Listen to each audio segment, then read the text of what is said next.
श्रीकृष्णपरब्रह्मणे नमः। श्रीमद्भगवद्गीता अथ पञ्चदशोऽध्यायः। पुरुषोत्तमयोगः। श्रीभगवानुवाच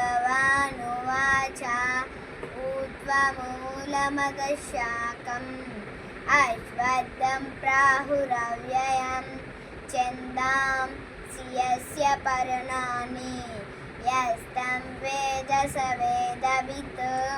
अधर्षोत्वं प्रस्तुता सस्यशाखाः गुणप्रवृत्ता विषयप्रवाला।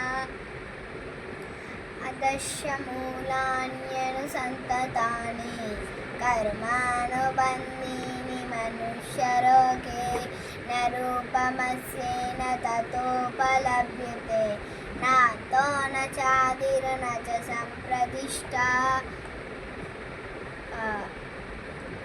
गुणप्रवृत्ति अदर्शमेणं सुविरूढमूलम् असङ्गशस्त्रेण दृढेन चित्वा तत्पदं तत्परिपालितव्यं यस्मिन् दत्तानि वर्तन्ते।